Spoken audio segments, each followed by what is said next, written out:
네, 이번 시간은 공채 엑스파일 시간입니다. 네, 오늘은요 인사PR연구소의 윤호상 소장과 함께하겠습니다. 어서 오세요. 네, 반갑습니다, 네, 소장님. 반갑습니다. 아유, 소장님도 정말 저 못지않게 스포츠 좋아하시잖아요. 네, 저도 어제 스포츠에 대해서 굉장히 광고해요. 축구 보셨어요? 네, 축구를 보기 위해서 좀 일찍 자면서 축구를 봤습니다. 좀 아쉬움도 많이 남지만 네. 여자 배구가 또 강적을 이겼기 때문에 또 그거에 맞아요. 네, 저희가 이탈리아 또 배구 매니아시더라고요. 배구도 좋아하시고. 예. 네. 자, 어제 이탈리아 이어가지고 어제 기분이 참 좋았는데 기분 좋은 마음으로 오늘 또 기업 좀 소개 좀 해주시죠. 네, 오늘은 이제 우리나라를 대표하는 기업이자 예. 경제 성장의 상징인 포스코 그룹 공채에 대해서 세밀하게 파악하고자 합니다. 포스코 그룹은 이제 글로벌 시장을 주도하는 기업이기 때문에 글로벌 경제 위기에 대해서 조금 더 민감하게 반응하고 있습니다. 실제 이제 다른 그룹과 달리 위기 관리 시스템을 전개를 사회를 확대한 비상경영 체제로 돌입하고 있고요. 투자의 경우도 공격적인 투자와 다르게 현금 창출 능력인 내인 7조 3천억 정도만 투자 계획을 하고 있습니다. 네, 자 그럼 우선 공채 지원 자격부터 좀 알아볼까요? 네, 포스코 그룹의 공채의 경우는 과거의 신입사원 공채 위주에서 과감히 인턴십 중심의 공채로 바뀌었습니다. 특히 이제 인턴십이 이제 다른 그룹에서는 7학기 재학생을 대상으로 되었는데 포스코 그룹에서는 기졸업자, 그다음에 8학기 졸업 예정자를 모두 대상으로 진행이 되고 있습니다. 실제 올해 상반기 공채의 경우는 기졸업자 또는 2012년 8월 졸업 예정자로 지원 자격을 한정해 놨고요. 네. 특히 이제 인턴십 중심의 공채라는 것은 결국 신입사원으로 근무하기 전에 3주 정도의 인턴 실습을 통해서 실제 근무하게 되는 새로운 조직과 업무에 빠르게 적응할 수 있는 실무 능력을 함께 검증하고 있다고 봐야 됩니다. 네. 네. 이 인턴십 중심의 공채도 학점이나 어떤 외국어 능력 이런 제한이 있어요? 네, 실제 이제 포스코 그룹도 제한이 있습니다. 예. 학점의 경우는 이제 최종학교 성적 누계 평점이 4.5 만점에 3.0 이상이 되어야 하고요. 외국어의 경우는 기술계와 사물계가 조금 다른데 예. 먼저 이제 기술계 지원자는 토익 스피킹 6급 130점 이상, 그다음에 오픽 IM 1등급 이상, 그다음에 사무계의 경우는 토익 스피킹 6급 150점 이상, 오픽 IM 3등급 이상이 되어야만 지원이 가능합니다. 네, 자 그럼 전형 과정을 좀 더 구체적으로 살펴보겠습니다. 네, 포스코 그룹의 공채 전형 방법은 이제 서류 전형을 거쳐서 직무 역량 평가라고 불리는 1차 면접 전형, 그다음에 가치 적합성 평가라고 하는 2차 임원 면접을 거쳐 인턴 실습 대상자를 확정합니다. 먼저 1차 면접 전형의 경우는 1박 2일 합숙 면접이 진행이 되며 문제 해결 사례 분석 발표를 하는 AP 면접을 비롯해서 집단 토론, 그다음에 이력, 조직, 전공 지식을 검증하는 것, 그다음에 영어 면접 등의 다양한 평가가 동시에 진행이 됩니다. 이후에는 이제 가치 적합성 평가라고 불리는 면접을 보게 되는데 이 부분은 다른 그룹에서 실시하는 임원 면접과 동일하다고 보시면 됩니다. 네. 어제 너무 응원을 열심히 하셔가지고 조지? 보기 그것도 싫어서. 이렇게 찝어내세요. 네. 네.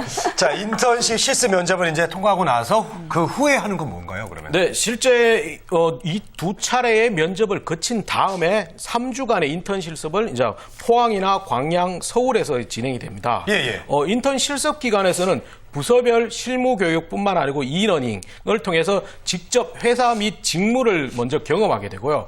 이 과정을 반드시 수료해야지만 정식 사원으로 입사가 가능합니다.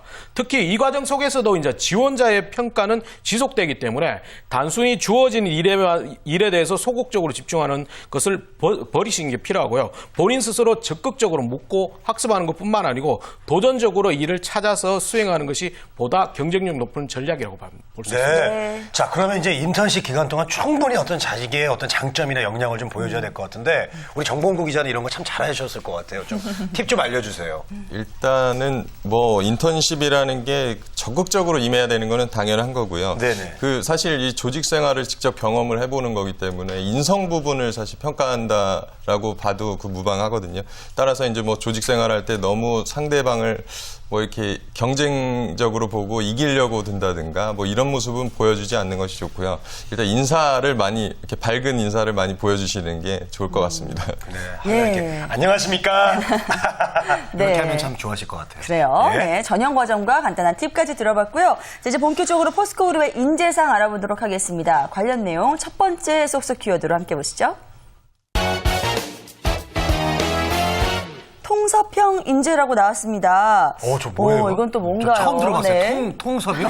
통이 크게 행동하는 예, 얘기예요? 통섭형 인재는 조금 이따가 제가 다시 설명해 드릴 건데 이제 네. 먼저 인재상을 한번 살펴본다면 포스코 그룹은 창업기인 포스코 1.0, 그다음에 성장기인 2.0을 뛰어넘는 포스코 3.0 시대를 주도하는 창조적 혁신을 가진 인재를 끊임없이 찾고 있습니다. 실제 2012년 상반기 공채의 슬로건이 포스코의 다음 페이지, 당신이 열어가세요라고 할 만큼 창의적인 혁신을 가진 인재를 선호하고 있는데 또한 큰 인재상 이외에 이제 2018년에 매출 100조를 달성하기 위한 세계인, 그다음에 선진 기술을 스스로 만들 수 있는 창조인, 그다음에 실제 성과를 만들 수 있는 실행인이라는 세부 인재상을 가지고 있습니다. 네.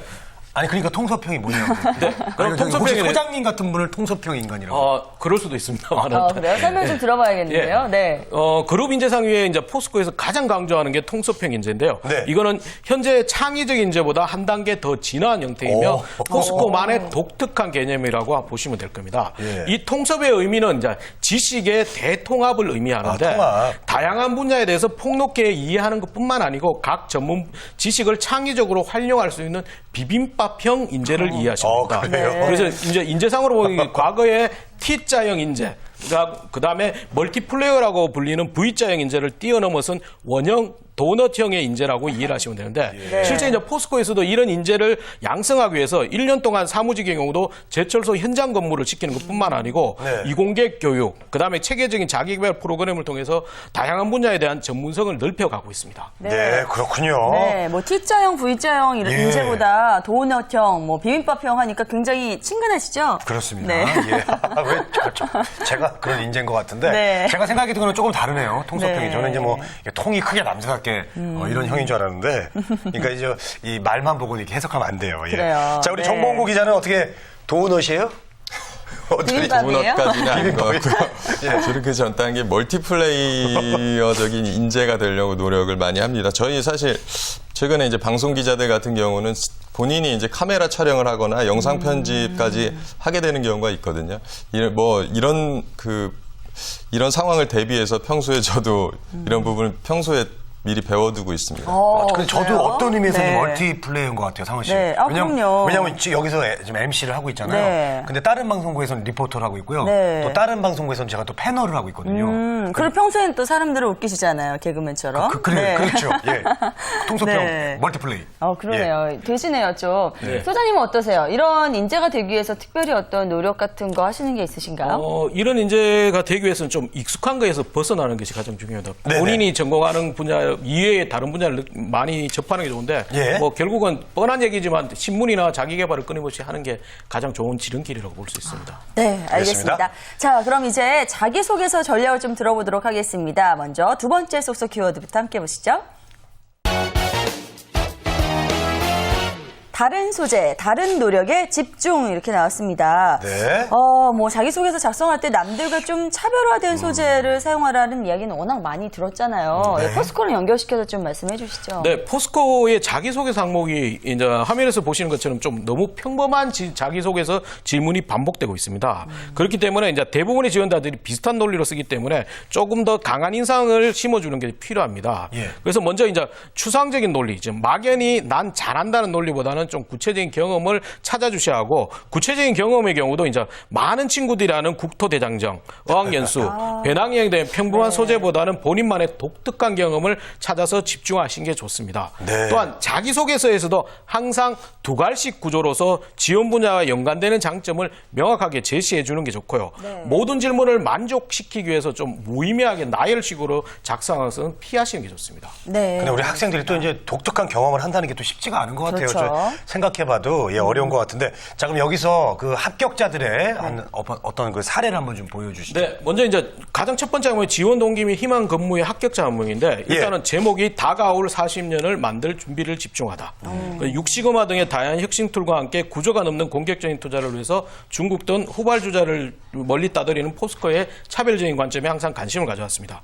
또한 기계를 전공하면서 다양감을 수용하면서 최적의 메커니즘을 설계 운영하는 능력과 함께 여러 설계 프로그램을 자원을 제 것으로 소화하면서 다양한 기계를 운영하는 포스코에서도 저만의 노후가 장점이 될 것 같습니다. 이런 식으로 썼는데 이게 지원 동기와 희망 근무 지역이 가장 핵심 질문입니다. 예. 이 질문에서는 회사의 입장에서 지원자를 왜 뽑아야 되는 이유를 보다 명확하게 보여주셔야 되는데 합격자의 경우는 전공이라든지 본인의 장점을 집중한 것이 도움이 됐고요. 하지만 이제 대부분의 지원자들이 지원회사에 대한 막연한 동경, 그다음에 본인의 성장에 도움이 될 것 같다는 무의미한 이유만을 접근하기 때문에 합격보다는 불합격에 가까운 것을 결과를 만들고 있는 상태입니다. 그렇군요. 자, 그렇다면 어떻게 작성을 하는 것이 좋을까요? 일단 이제 지원 회사에 대한 경우에는 좀 맹목적이고 막연한 동경보다는 살짝 구체적인 근거를 함께 제시해 주는 게 좋습니다. 실제 합격자는 6시그마나 투자의 규모를 제시해 줬고요. 그리고 실제 이런 구체적인 부분을 가지해야지만 기술해야지만 포스코에 대한 간접적인 열정이 있다고 증명할 수 있습니다. 네. 또한 이제 포스코의 장점보다는 단점을 찾아주시는 것이 강한 인상을 남겨줄 수 있는데 이 부분에서도 지원자들은 정답을 찾아야 된다는 고정관념을 가지고 있기 때문에 그런데 정답이 아닌 본인만의 주관적인 판단과 생각으로 오히려 단점을 찾아보시는 것도 좋은 방법이 됩니다. 네. 자, 여기서 그럼 이제 불합격자의 어떤 사례를 한번 보겠습니다. 네, 실제 불합격자도 같은 항목인데요. 네. 첫 번째 시작이 세상에서 가장 행복한 사람은 자기가 원하는 일을 하는 사람이 아니요 자신에게 주어진 일을 최선을 다하는 사람이다. 어떻게 보면 소극적 말이지만 있고 우리나라를 대표하는 글로벌 기업을 성장한 기사의 기계 분야에서 전문가가 되고 싶습니다. 예. 그다음에 아름다운 자연을 보존하는 환경 친화 기술 개발에 이르기까지 포스코에 만들어갈 미래는 저의 미래입니다. 약간 포스코만 아니라 다른 회사에도 다 쓸 수 있을 것 같은데요. 네, 실제 이제 앞에서 합격자하고 조금 다른 느낌을 많이 가지실 겁니다. 또 이제 첫 번째 문장 자체가 아주 진부한 문장으로 됐기 때문에 좀 막연합니다.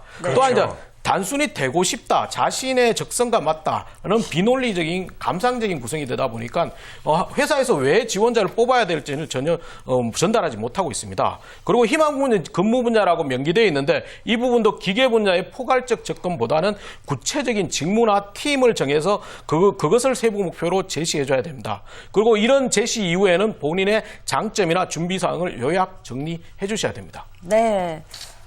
알겠습니다. 오늘, 예. 자, 포스코 그룹 하반기 공채 전략의 첫 번째 시간이었습니다. 이제 마지막으로 정리를 좀 해주시죠. 네, 포스코 그룹은 실제 가장 존경받는 기업의 2위, 명성지수의 2위를 차지할 정도로 대학생과 구직자들의 입사를 원하는 최고의 기업입니다. 실제 그렇기 때문에 입사자 평균 스펙도 학점이 3.8, 토익이 870점 정도로 다른 회사보다 좀 높은 게 사실입니다. 그런데 하지만 이제 포스코 그룹 스스로도 이런 스펙 중심의 선발 제도가 실무 능력을 검증하지 못하기 때문에 인턴십 중심으로 선발 제도를 과감하게 혁신했습니다. 그렇기 때문에 스펙을 보완하기 위해서 가장 쉬운 도서 하나 앉아서 편안하게 취업 준비하는 것보다는 다양한 경험을 직접 경험하고 정리해서 조금 더 차별적인 스토리를 찾아가는 것이 좋은 방법이 되고요. 결국 이런 노력이 포스코가 원하는 통섭형 인재에 가까운 인재상이 될 수가 있습니다. 네, 잘 들었습니다. 지금까지 포스코 그룹의 하반기 공채 전략 짚어봤고요. 지금까지 인사 PR 연구소 윤호산 소장 그리고 한국경제TV의 정봉구 기자 함께했습니다. 고맙습니다. 자, 두 분 감사합니다. 고맙습니다.